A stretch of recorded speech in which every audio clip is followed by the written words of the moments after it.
এই রোনালদোকে চেনেন, যে রোনালদো মুসলিম না হয়েও ফিলিস্তিনিদের পাশে দাঁড়াতে বিশ্বকাপের প্রীতি ম্যাচে ইসরায়েলি প্লেয়ারদের সাথে ক্ষোভে শার্টও বদলাননি। চেনেন কি এই রোনালদোকে, যে রোনালদো 2013 সালে জয় করা ব্যালন ডি'অর ট্রফিটি নিলামে বিক্রি করে পাওয়া অর্থের পুরোটাই দান করেন অসুস্থ শিশুদের চিকিৎসায়। ফুটবল মাঠে রোনালদোর অনেক কীর্তির খবর তো শুনছেন। মাঠে তিনি সেরাদের একজন, চ্যাম্পিয়ন ফুটবলার, কিন্তু মাঠের বাইরেও তিনি অনন্য এক মানুষ, যার মহান হৃদয়ের খবর অনেকবারই পেয়েছে বিশ্ব। মাঠে যেমন গতিময় ক্রিস্টিয়ানো রোনালদো সবাইকে টেক্কা দিয়ে বল নিয়ে ছুটে যান গোলপোস্টের দিকে, মাঠের বাইরে অসহায় মানুষের পাশে দাঁড়াতে, তাদের প্রতি সাহায্যের হাত বাড়িয়ে দিতেও রোনালদো ছুটে যান সবার আগে। জানাবো পর্তুগিজ সুপারস্টার রোনালদোর বিভিন্ন কল্যাণমূলক কাজের খবর, যা পরিচয় করিয়ে দেয় মাঠের বাইরের ভিন্ন এক তারকাকে। করোনা ভাইরাস পরিস্থিতিতে 2020 সালের শুরুর দিকে থমকে গিয়েছিল বিশ্ব ক্রীড়াঙ্গন। খেলা বন্ধ থাকায় খেলোয়াড়রাও অনেক আর্থিক ক্ষতির সম্মুখীন হয়েছেন। তবুও সে সময় ক্রিস্টিয়ানো রোনালদো জুভেন্টাসে তার সতীর্থদের উৎসাহ দিয়েছেন ক্লাবের ক্ষতি পুষিয়ে নিতে, বেতনে ছাড় দিতে। মার্চ থেকে জুন এই 4 মাসে শুধু রোনালদো একাই বেতনে ছাড় দিয়েছেন $5 মিলিয়ন বেশি। এছাড়া এই মহামারীর সময় তিনি ও তার এজেন্ট জর্জ মেন্ডেস মিলে একটি হাসপাতালে দান করেছেন £1 মিলিয়ন।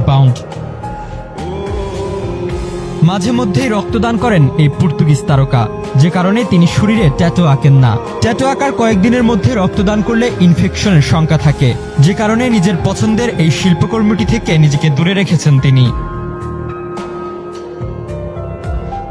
বিশ্বের সব প্রান্তের সুবিধাবঞ্চিত মানুষের জন্যই মন কাঁদে তার। 2015 সালে নেপালের ভয়াবহ ভূমিকম্পের পর সেখানকার মানুষের পাশে দাঁড়াতে এগিয়ে আসেন তিনি।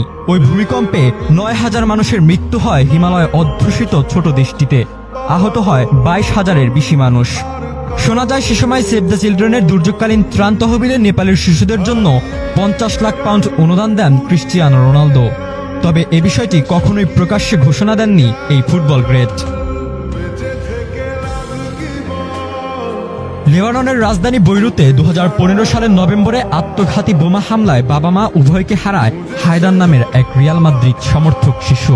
অনলাইনে রিয়াল সমর্থকদের প্রচারণার কারণে বিষয়টি নজরে আসে রোনালদো সহ রিয়াল মাদ্রিদ ক্লাব কর্তৃপক্ষের। তারা হায়দারকে মাদ্রিদে আমন্ত্রণ জানান।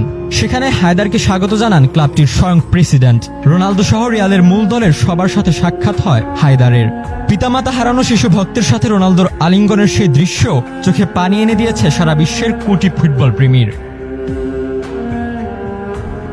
ভক্তদের প্রতি ক্রিস্টিয়ানো রোনালদোর এমন ভালোবাসার নজির আরও আছে। 2009 সালে টার্মিনাল ক্যান্সারে আক্রান্ত এক ভক্তের খবর পৌঁছে যায় এই পর্তুগিজ সুপারস্টারের কাছে। নিজের ব্যক্তিগত গাড়ি পাঠিয়ে নুহুজেত গুলিয়ান নামের ওই ভক্তকে রিয়াল মাদ্রিদের টিম হোটেলে ডেকে আনেন তিনি। নিজের উদ্যোগে তাকে প্রাইভেট বক্সে বসিয়ে রিয়ালের ম্যাচ দেখার ব্যবস্থা করে দেন।